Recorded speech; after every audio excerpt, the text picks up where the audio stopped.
Hello, my beautiful yogins. So nice to have you here.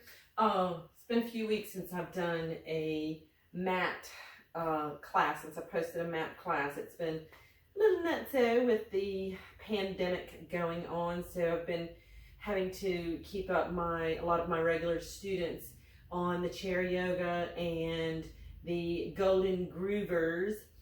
And I know this has been a process of shift and change for all of us. We are in the month of April now. April is a fire month, so it's about focus, shift, transformation, lots of opportunity to do that. So I hope you are taking time now to study, polish up on some of your skills, think about your direction and the focus that you choose to move forward in when we get an opportunity to get back out and about in the world. And it's also about the eyes and forehead, the three triads of the fire in our body. This one happens to be the positive pole of fire. I'm talking polarity therapy now.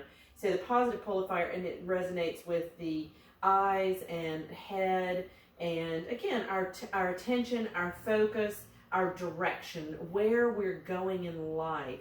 I'm a firm believer that everything happens in divine order, and I don't believe that there's a coincidence that this is the time that we're put in a position to be thinking about our direction and where we're choosing to move forward in life from this day on.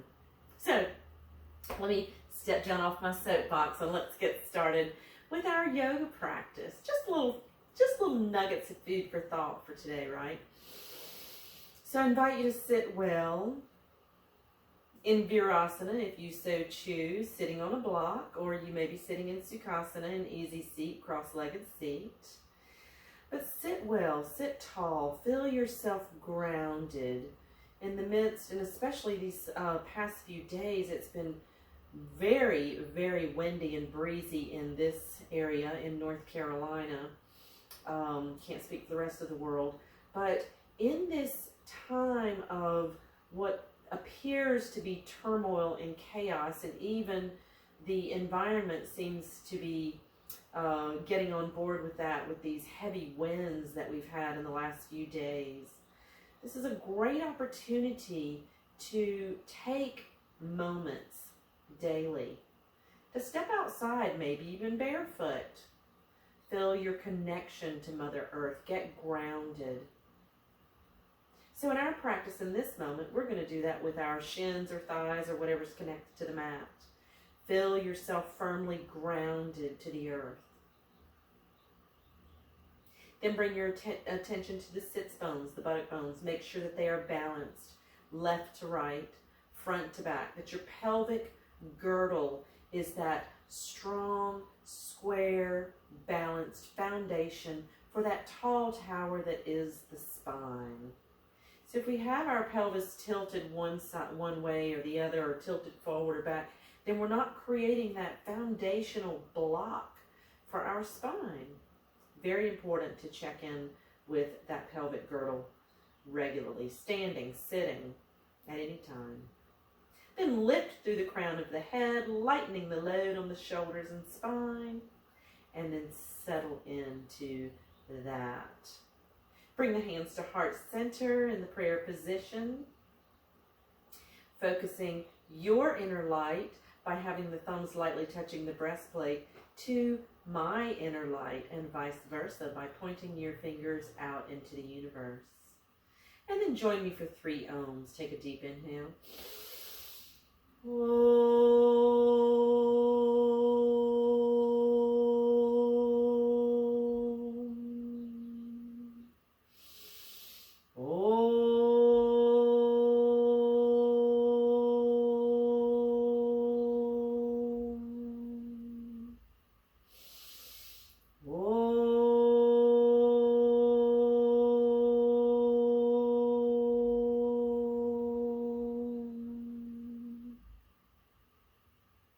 Exhale and bow the head.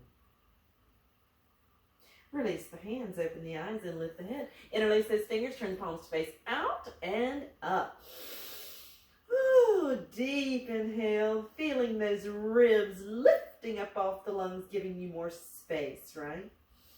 Good. And then reach the left palm a little higher than the right, taking a deep stretch in that whole left side. Another deep inhale. And then the right palm a little higher than the left. Again, deep inhale while grounding through the sits bone, right? Just so we're lengthening the ribs, the shoulder blades, the outer shoulder blades. Deep inhale. And then back to center. Exhale, release the hands down. Good. Inhale up.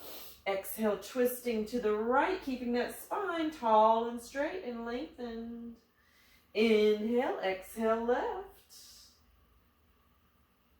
Inhale, back to center. Good. Bring those legs out in front, engaging those thighs, resetting the knees. So I encourage you always to do your form of warm-up before we come into the practice here. I have the morning series is posted in one of my videos, so I invite you to start there to warm up, or if you have another format of warming up before you come to the mat, then do that. So in lieu of time, I'm not going to do a warm-up, but I encourage you to do so. So let's go ahead, bring the feet together in Baddha Konasana and give yourself a little soul love. Love those soles of the feet because they've got to get us where we're going for years and years and years to come, hopefully, right? Laughter is healing. Find time daily to laugh. Find opportunities to laugh. So bring the hands behind, roll those shoulders back, lifting the heart center, opening the shoulders, and then opening the book, right? So bringing the tops of those big toes down to your mat. Think about rolling the thighs back behind you, the knees to the opposite sides of your mat. Now I have my mat facing you long ways so that my practice is sort of sideways. Usually I set my students up so that their mats are facing, the short edge of the mat is facing me. But do you, whatever's comfortable for you. All right. And then let's cross the shins, roll over onto all sides, or onto all fours, and we'll come up to a stand by coming into downward facing dog. So walk those hands, one hand length out in front. By the way, I'm sort of particular about how I want my students to do downward facing dog, so I have a whole video just on that. So curl those toes, lift the knees, draw the belly all the way to the thighs, then lift the sits bones. Spread those shoulder blades wide. Beautiful. Keeping the spine concave, lifting those sits bones until they are touching the ceiling. So I have tight calves, I have tight hamstrings. My heels don't come all the way down. My legs might not even be straight. You can take the dog for a little walk if you like. Nice. So from here, I'll inhale, look up between the hands, exhale, bring the right foot forward, and step the left foot forward if needed, far enough so that you can bring the entire outside edge of the foot down to the mat. So the left foot should be pointing at about 15 degrees. The right foot is going to be pointing directly to the short edge of your mat. Straighten the knee and, well, you know what? Just kidding. Step the left foot forward as well. Soften those knees and inhale, come all the way up. Exhale, hands to heart center. We're going to start from a standing position because I didn't have you set your mats up first. So we'll be starting in Trikonasana, facing the long edge of your mat. So this is, I'm going to go through the all of the postures that are in Light on Yoga, Iyengar's book, Light on Yoga, and I've already posted week 1 of a sequence. It's actually week 1 and week 2 that you do that sequence for week 1 and week 2. This is going to be week 3 and week 4. All right. So starting in Tadasana, grounding through all four corners of the feet, engaging the thighs, lifting the pit of the abdomen, lifting the heart center. And then on the inhale, bring the feet apart about 3.5 feet. Turn that right leg out 90 degrees, the left foot about 15. Keeping that right thigh firmly engaged. The knee should be tracking, pointing directly over those toes. And then move that right sits bone to that left inner thigh until you can feel that beautiful joy in the back of that right hamstring. Reach out over that right thigh, lowering the right hand to the block, and the left hand comes up perpendicular. Now, I often have students ask me, well, is it appropriate to put the hand down on the floor, the right hand down on the floor? If you can put the right hand down on the floor and keep length in the side body instead of rounding to get there, or pointing the heart center towards the floor like so, then, do you. Most of us don't have that level of flexibility, so I encourage most of my students to utilize the block. So, taking a peek down, the right knee should be tracking over the toes. You're lengthening through the shoulders. Focusing on the breath. Bring your attention to the breath. Lengthening the breath. So one of the aspects of fire, the negative aspect of fire, is the quads, and the opposite of that are the hamstrings. So activating those thighs is going to help reciprocal inhibition have that hamstring release. If you're not feeling a little juice and joy in the back of that right hamstring, lift that left hip up towards the ceiling a little bit more. Nice. Then thinking about the outer edge of that left foot, press and ground into that left foot, and inhale, come back up to stand. Exhale, turn both feet to face the long edge of the mat. Inhale, turn the left leg out 90 degrees, the right foot about 15. Check that knee, make sure it's tracking over the second toes. Move that left sits bone to that right inner thigh until you can feel the juice in that hamstring. Reach out over that left leg, bring the left hand down to your block, right hand comes up perpendicular.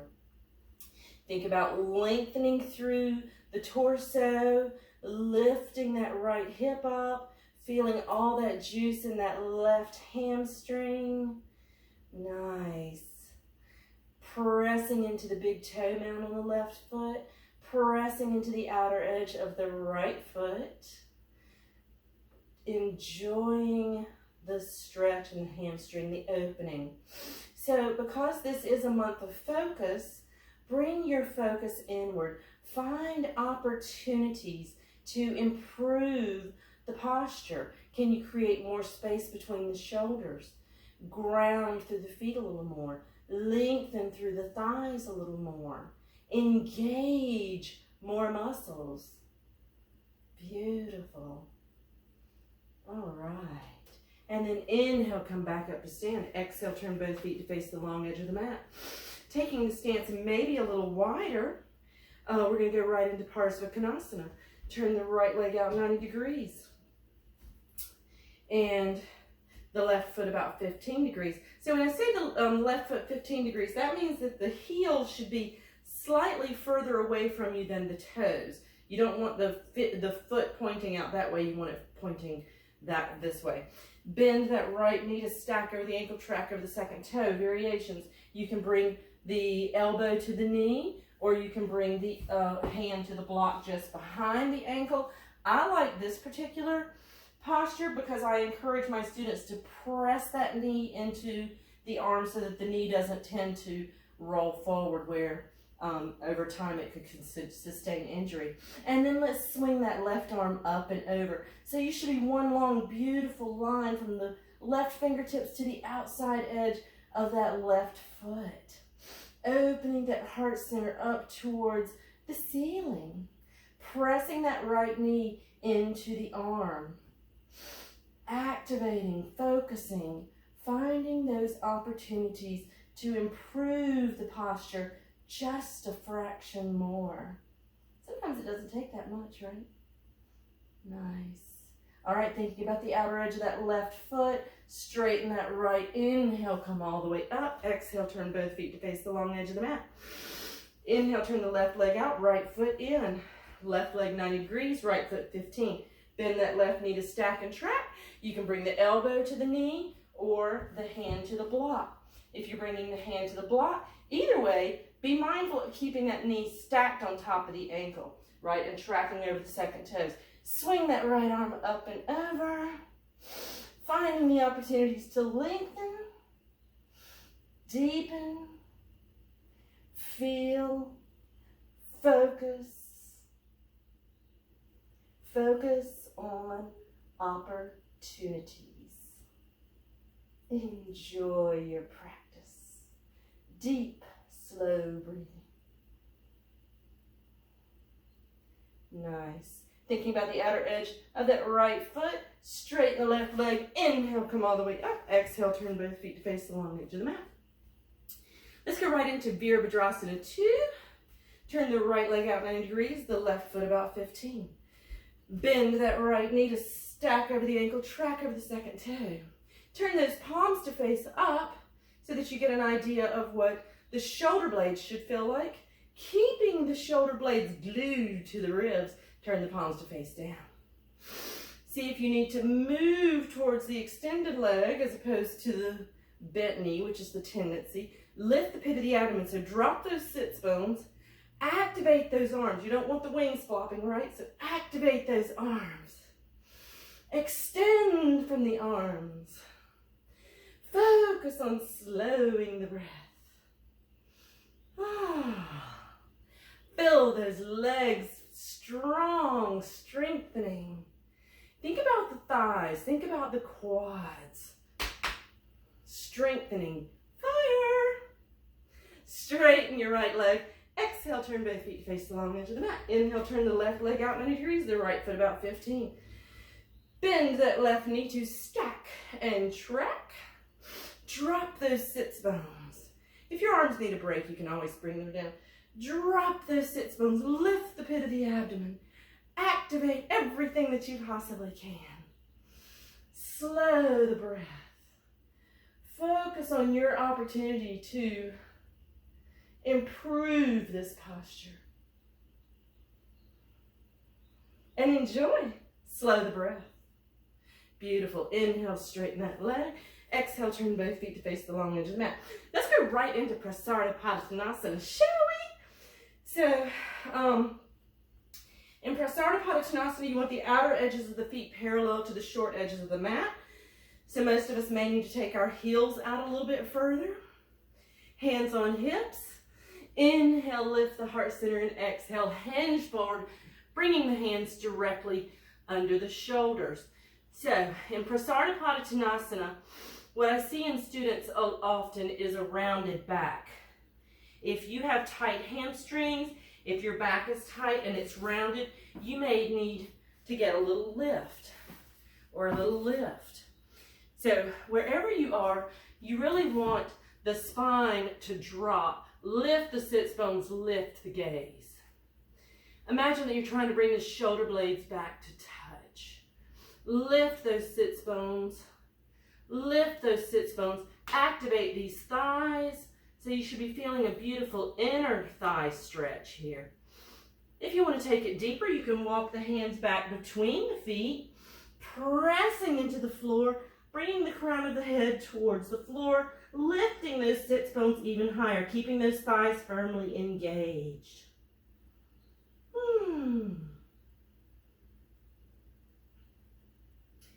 And then walk the hands back out to neutral under the shoulders. And my students know what comes next. We're going to keep the hands on the floor, heel, toe, heel, toe, heel, toe, until you have the feet all the way together, big toes touching, knees gripping together.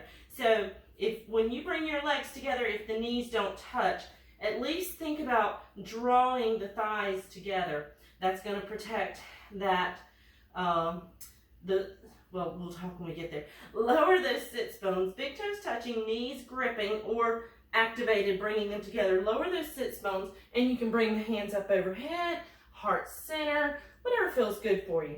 So when we've got the knees out like so, one, keep the weight in the heels. If we have the knees out like so, instead of gripping them, drawing them inner, then one leg is always stronger than the other, and we're tend to do something like this. I'm over exaggerating, but By keeping those knees gripped together, the stronger leg is supporting the weaker leg. Lower those sits bones, weight in the heels. Lift the pit of the abdomen, soften that low back. See if you can open that heart center a fraction more. Lower those sits bones, soften the low back. Lower those sits bones, soften the low back. Keep those knees gripping together, keep the legs gripped together. Inhale, come up to stand. Exhale, hands to heart center. Beautiful. Let's do, those were all the open hip poses. Now we're going to do the closed hip poses. Yeah. So, you can bring the blocks to the short edge of the mat. And we will start with Virabhadrasana 1, Warrior 1. So we've done Warrior 2. Let me show you the shoulders real quick. In Warrior 2, the shoulder blades come in to the ribs and down, in and down. In Warrior 1, they come out and up, out and up. Make sense? So, on the inhale, step that right foot back far enough that you can keep both feet firmly grounded, the hips square to the short edge of the mat. Beautiful. From here, we'll bend that left knee to stack over the ankle, track over the second toe. Keep the pit of the abdomen lifted. Swing those arms up.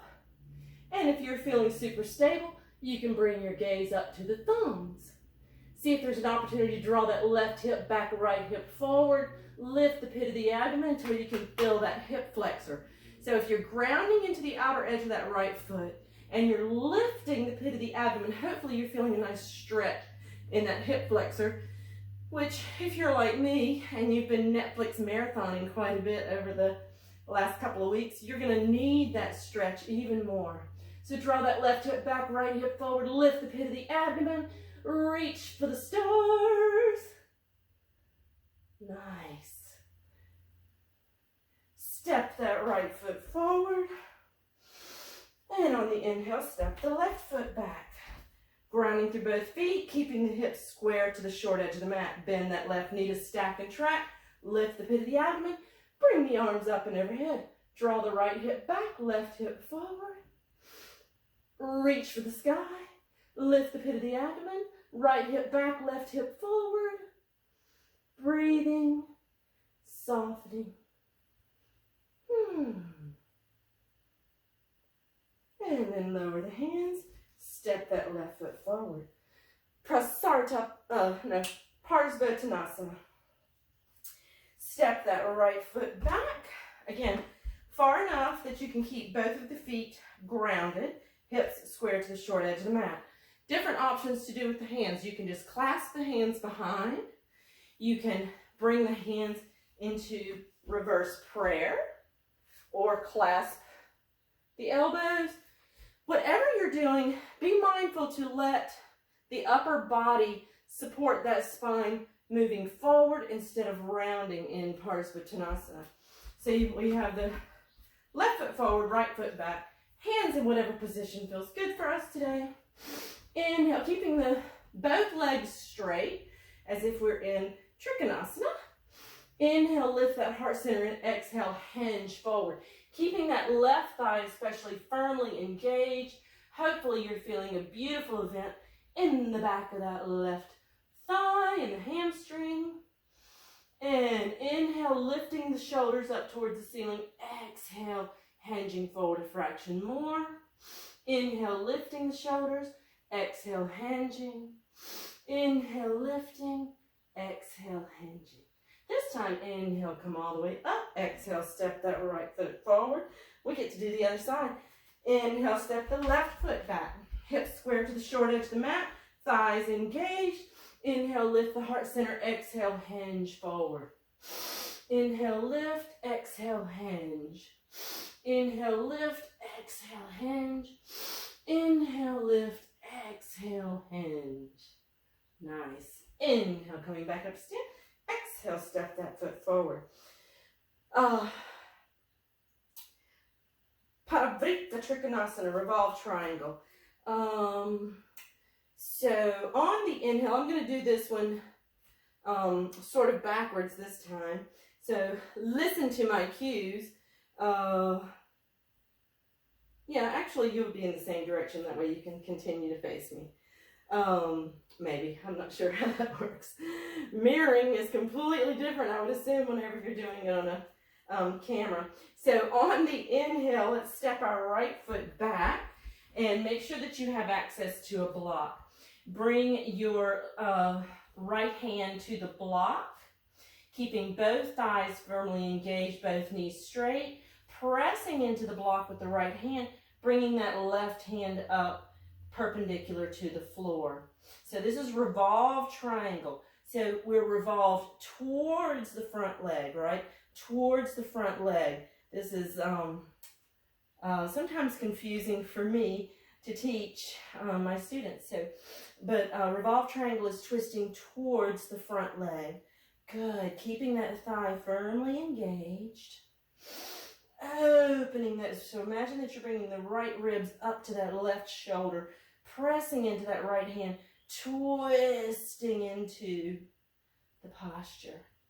So this is a nice twist, lengthening through the torso, but a stretch in that whole outer left side too, right? Beautiful. Inhale, lower that left hand. You can get the block out of the way. Inhale, come back up and step the right foot forward. Now I'm going to come to the other side so I can continue to face you in this posture. So this time, you'll step the left foot back, both knees straight, thighs engaged. Bring that left hand up and overhead to the block just on the inside. So some people may be able to come to the outside of that ankle. Do you, right? Whatever is in your wheelhouse. And you may even be able to lower the block down a little lower. Whatever you do, don't round the spine to get there, right? You want that spine to be lengthened, because guess what? When we're going into a twist, you don't want to have any curvature in the spine. You want the spine to be as long and straight as possible, creating as much space in between the vertebra for the discs. When you're twisting, you're shortening that space, right? So by lengthening the crown of the head away from the hips, you're creating more space for that twist and more opportunity for a healthy spine. Pressing into that left hand, opening that heart center up towards the ceiling, towards the front leg, right? Thigh engaged. Nice. Exhale, lower that right hand down, scoot the block out of the way, and step that left foot forward. So, we are, let me think, focus, right? We're going to get set up now for Salamba Sarvangasana. Now, various options, and I've posted an entire video on proper shoulder stand. So if shoulder stand is a challenge for you, and you know that's a challenge for you, and you're going to be doing banana pose, then utilize the wall, right? If you know you have a strong shoulder stand, or you're not comfortable doing shoulder stand at all, an option is to do bridge pose. So, and the only reason I'm adding in Salamba Sarvangasana here is because Iyengar does have it in week 3 and 4. Here is your variation if you choose not to do shoulder stand. You'll go into bridge pose. So the feet are going to be hip width distance apart. By the way, most of my students think their hips are this wide off the mat, and they are not. So they're much more narrow than you think they are. And you want the heels at about the length away from the sits bones, where your middle fingers can just barely touch the heels. Whenever you go into bridge pose, listen to my voice. You do not ever turn your head to look at the screen, to look at anything going by. And I tell you this 100 times in class, and inevitably somebody always turns their head. So find an interesting point on the ceiling and do not take your gaze off of that interesting point. Focus, right? This is a month of focus, so focus on that point on the ceiling and do not lose focus. So we'll press into the feet, lifting the hips up towards the ceiling. Roll onto the tops of the shoulders. If you can clasp the hands behind the sacrum, then do so. And then work that fist, the hands clasped together, towards the heels to come on to the tops of the shoulders. Pressing into those heels, lift the sits bones a little more. Pressing into the heels, lift the hips up a little bit more. Lifting, lifting. So there's your option. Slowly lower back down. There's your option should you choose not to do shoulder stand. If you're choosing to do shoulder stand, then you have a stack of blankets, towels, whatever you happen to have in your home, and you create a nice, smooth ledge to support the cervical curvature in the spine. The curvature in the cervical spine, the neck.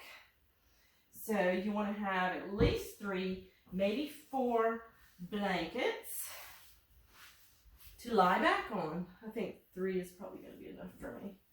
So 3 blankets to lie back on, 3 or 4 blankets to lie back on, depending on the length of your neck, right? So you want the ledge of the blankets, a nice even curve here, a nice even ledge here, the ledge to be right up under the occipital, the base of the skull, so that when you come up onto your shoulders stay up here on the blanket, because the tendency when you go up into shoulder stand is for the shoulders to move in the direction of the head. Now I'm going to do a Salamba Sarvangasana supported shoulder stand and Halasana, again, because that's in Iyengar's week 3 and 4.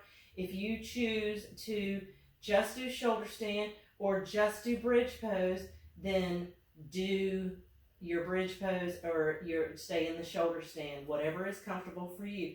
But again, what are we focusing on? Something interesting on the ceiling. Do not turn your head to look at a screen. Do not turn your head to look at your children running through the room. So protect yourself, right? Protect your neck by keeping the head, the gaze pointed straight up towards the ceiling. Good.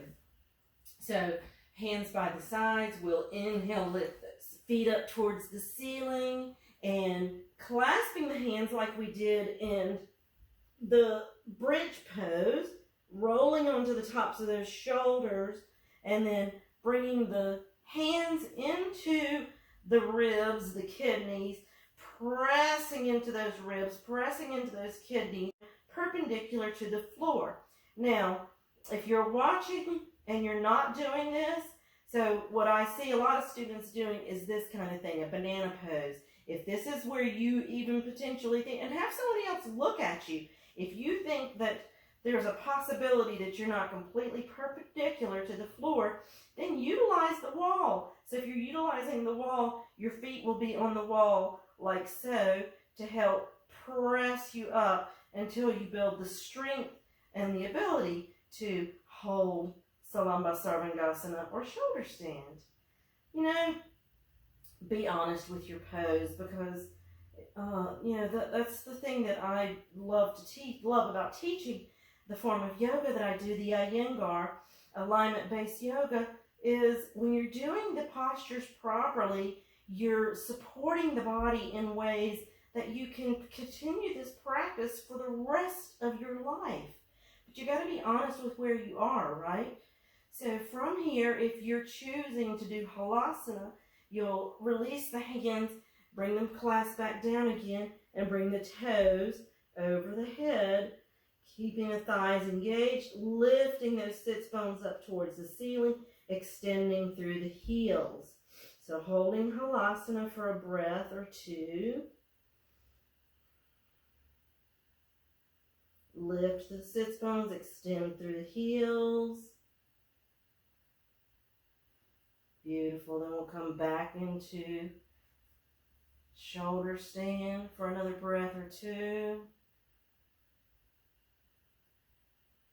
And then release the hands and slowly roll back down.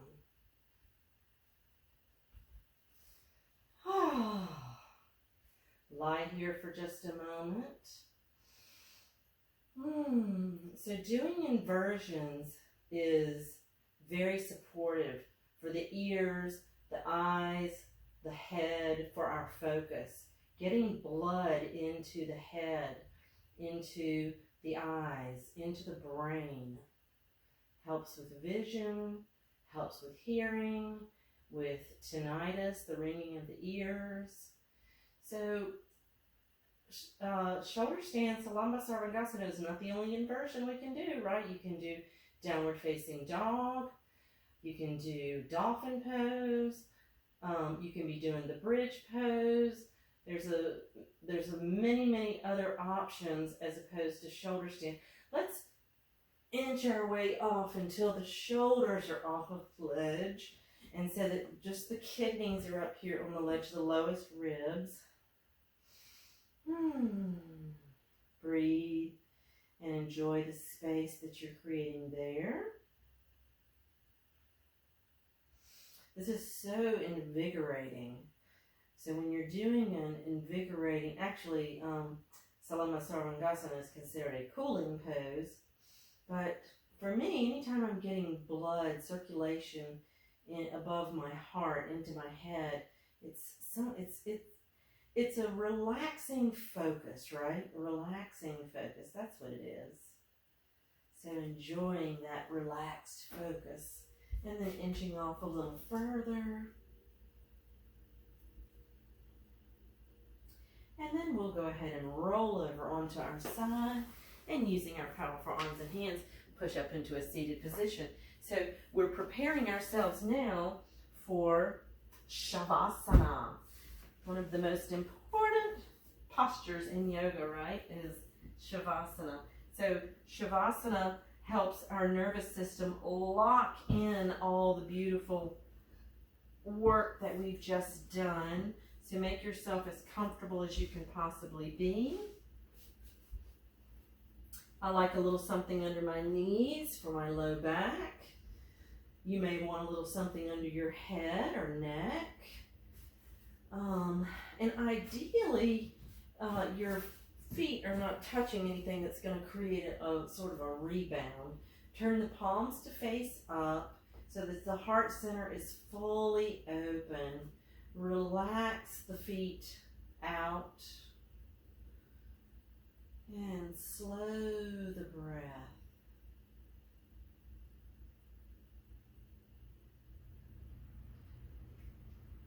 Bringing your attention, bringing that focus. So let's talk about a couple of mudras today.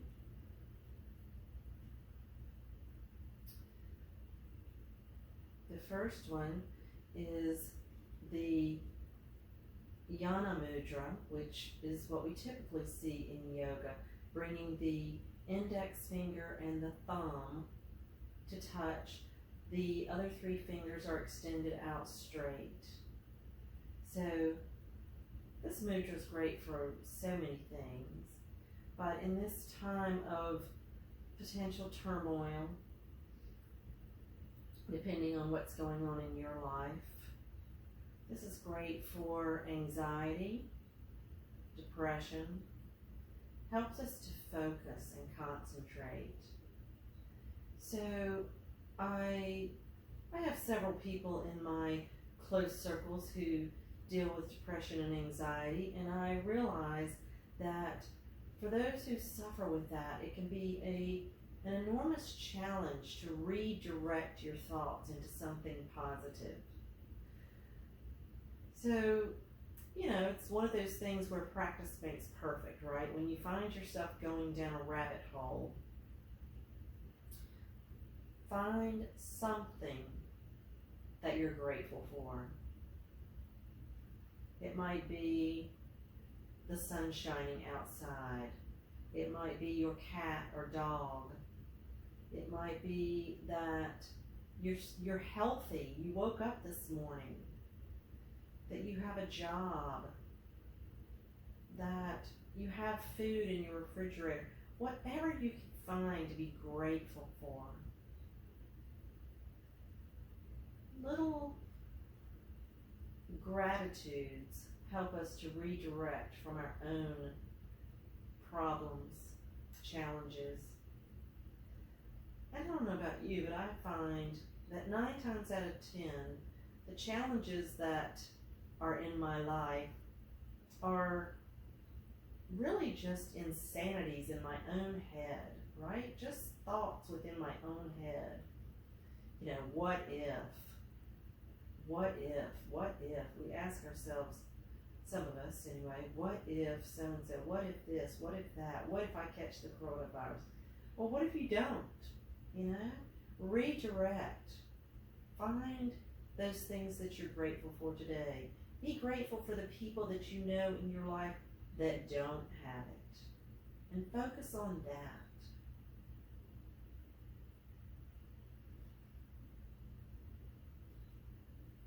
Keep the breath slow and controlled.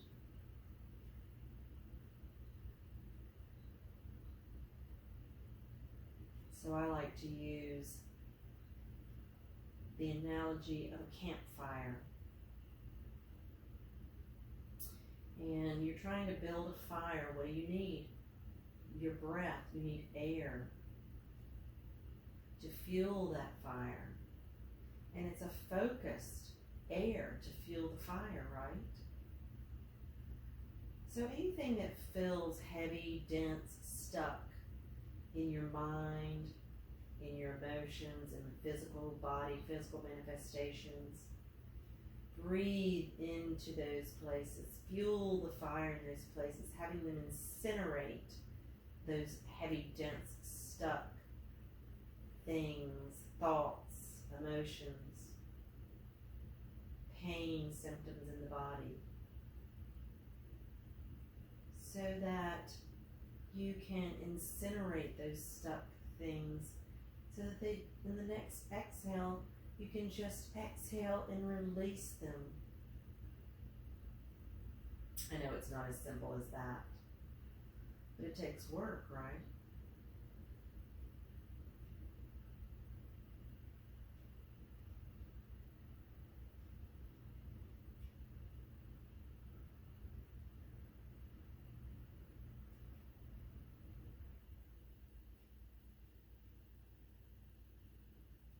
Take one more deep inhale into your body. And exhale fully. Begin to wiggle the fingers and toes. Bend the knees. Rock the knees side to side.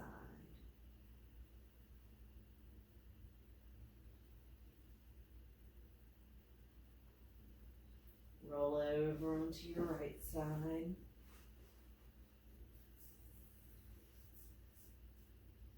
Taking one more deep, cooling, cleansing, calming breath into those left yin, Ida ribs.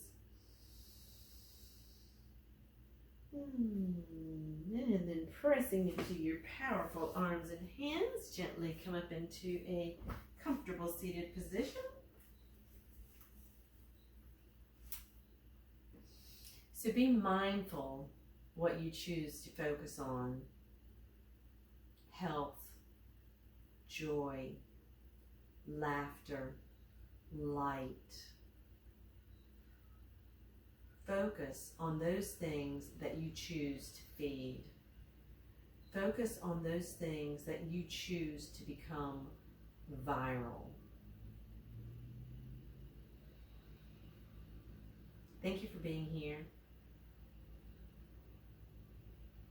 I am grateful for each and every one of you. Namaste.